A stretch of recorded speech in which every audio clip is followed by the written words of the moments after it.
Welcome to CivilNet. My guest is Sara Cohan. She's the Education Director of the Genocide Education Project, also known as GenEd. So the initiative seeks to assist educators in teaching about human rights and genocide, particularly the Armenian Genocide. GenEd will be launching for the first time this summer the GenEd Teacher Fellowship Program. Welcome, Sara. Thank you so much for having me. Thank you for joining us. So could you first tell us what the main goal of the GenEd program is and what was missing that encouraged the founders to initiate the education project? So in the 1980s in California, a mandate was passed requiring teachers to teach about the Armenian Genocide. And it was a huge victory for Armenians and the first of its kind.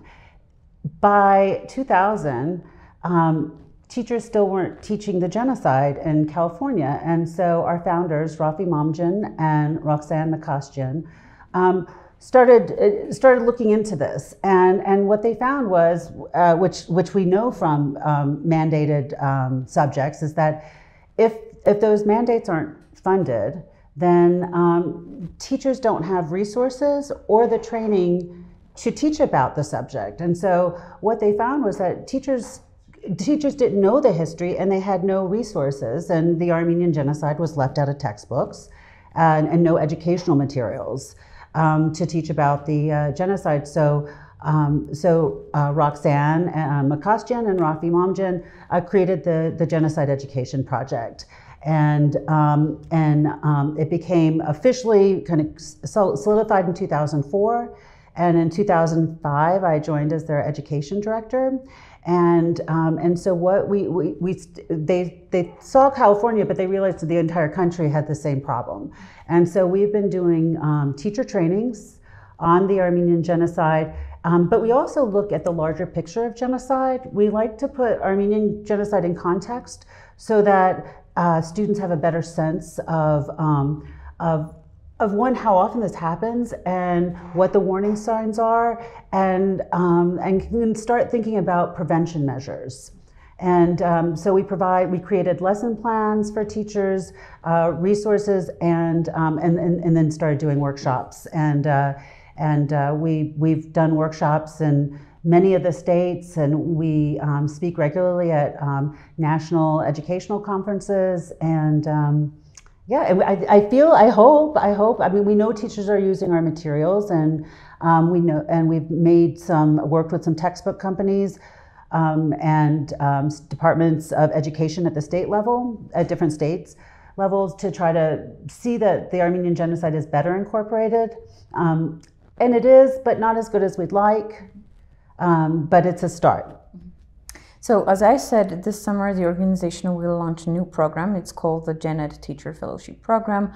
What's the project about exactly, and what kind of lack of education are you trying? You told us already, but I mean, time has passed, years have passed, maybe there are some improvements, but what kind of lack of education are you still trying to fulfill via the project? Yeah, I mean, there's still definitely a lack of resources and knowledge and on the subject, because it depends on where the teachers themselves studied and different things. And with this project, what we're doing is we're taking 15 US teachers who are already teaching about the Armenian Genocide, and we are bringing them to Yerevan and working in partnership with the Armenian Genocide Museum and Institute, and trying to and kind of making them experts in the field in terms of educational purposes.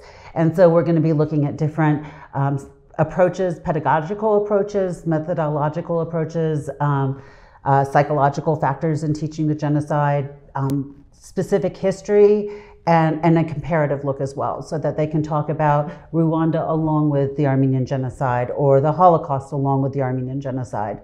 Then they will go back to their districts and train the other teachers in the district on the Armenian Genocide, to make sure that their teachers are competent and able to implement our history into their curriculum. So you talked about the regions where they come from, but where do they come from exactly, and what kind of background do they have? So their reach is, this year we have teachers coming from the breadth is from Alaska to as far as Massachusetts. So, and they are coming from different ethnic backgrounds. You know, we have Latino teachers, we will have teachers that, you know, of Canadian descent, Ukrainian descent, all sorts of different teachers. I mean, very much in line with what we see in the classroom in the U.S., being such a diverse country, and so yeah, we're bringing, yeah, that's who we're bringing, and we hope that and academically they all have higher education degrees, and yeah, and like I said, have been teaching this subject for at least 3 years. Mm-hmm. And you said that they will provide full-day workshops themselves to other teachers in their home regions. What do you expect as a result from their trip in Armenia exactly? What do you expect them to bring back exactly, as in terms of knowledge, in terms of skill, maybe? We would like for them. I mean, one of the reasons we're having it in Armenia, I mean, of course, we can't have it in the place in which the genocide took place, but we feel like we want them to have a full understanding of not just of the history of the genocide, but who the Armenians are. I think that sometimes the focus can be so narrow, and to only see Armenians as victims of 1915. And we're much more than that. So we plan to take them to Garni. We want to show, you know, and we plan to take them to Tumo. And so we want to be able to show the breadth of Armenian heritage and culture and achievements, and so that they have a more dimensional understanding of Armenia, and also so that they understand that and because of the denial of the Armenian genocide, and after 2020 war, that the country is in a precarious situation, and that understanding this history is vital to preparing for, you know, protecting Armenians in the future, or Armenia in the future. As yourself an expert, this brings me to my other question, is that, as you said, more than 100 years have passed since the 1915 Armenian genocide, and yet it is not recognized by Turkey and not fully recognized by the international community. How can this be explained first, in your opinion? And what are the consequences now of not recognizing? So why hasn't the international community fully recognized the genocide? I mean, I think there's many theories. I actually am in Yerevan attending a conference with that our partner organization, the Armenian Genocide Museum and Institute, is sponsoring this week. And the paper I presented was somewhat on this topic, and it's that so many of these countries are denialist states themselves.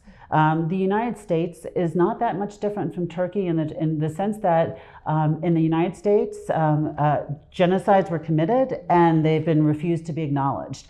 And some of the same mechanisms of denialism have taken place. Just for a quick example, there's the Museum of the American Indian in Washington, D.C. And it was built fairly within the last 20 years. And not once in the museum is the word genocide mentioned. And this is because the federal government paid for the construction of the museum. I actually live in Nashville, Tennessee, the capital of Tennessee, and right in front of our legislative buildings is a statue of Andrew Jackson. And actually there's statues of Andrew Jackson everywhere in Nashville. And he is probably one of the greatest perpetrators of genocide in history. And so the U.S., in the U.S., we have experience with genocide denial, and we're comfortable in it, and we believe it's all part of the realpolitik of being an international superpower. So when Turkey threatens the U.S. with, in the Cold War, with military, access, with, whatever they choose to threaten with, and the same goes for England or for UK. we say, fine, that's the business of realpolitik, and we allow for them to continue to deny, and we continue to live with our own denial and the denial of other people's histories. And what are the consequences of that? The consequences of that is that when it's kind of almost the ABC in genocide studies. When perpetrators aren't brought to justice, they continue to perpetrate the crimes. And by allowing this kind of level of denial, which is violent. It's a violent denial. We have some of it's in language, some of it, but denial is hostile. It's aggressive, and it builds. And so I think international community's willingness to allow Turkey this allows Turkey to feel emboldened, and countries like Azerbaijan to feel emboldened to attack Armenia, like we saw in 2020, and that was one moment, and I think many of us are very worried that there are more to follow. And then you also mentioned the International Conference on Education at the Armenian Genocide Museum Institute. Could you tell us more about this? What's the point of this conference? What is the goal, and what does it want to achieve? The conference is really it's spectacular, and the staff at the museum, I think this is really exciting, because I think it's something that educators have been waiting for with the museum for many years, and so it's a really beautiful conference. There are people participating in the conference from Cambodia, Rwanda, South Africa, Israel, of course US, Russia. So a huge span, and others too. I probably forgot somebody, and many specialists from Armenia, and also secondary level educators from Armenia who have been really innovative in their classrooms. And the goal of the conference is to make genocide education itself more of a priority in Armenia, and also and not just telling the history of the genocide, but doing it in a way that is best for students, that uses kind of best practices. The subject is so horrific for us or for anyone to deal with, but for us to deal with is, for many of us and many people in Armenia itself, not just us in the diaspora. This is our personal history, and it's painful. And so when we see images and learn these histories, it can have a tremendous impact on young people, and give them a sense of victimization. And so we have to teach it in a sense in which they understand that aspect, but that they also can see when Armenians were resistors, when they were organizers, that despite the genocide, because of the persistence of Armenians, Armenia exists. And also to be aware of the warning signs in front of them for if God forbid, Azerbaijan and Turkey are able to do what they want. So I think it's kind of a time to take and say, Armenia, let's look at this history for students, secondary level students, and let's look at innovative ways, not just reading textbooks and teaching it. Well, thank you very much, Sara. Thank you. Thank you for watching, and continue to follow CivilNet.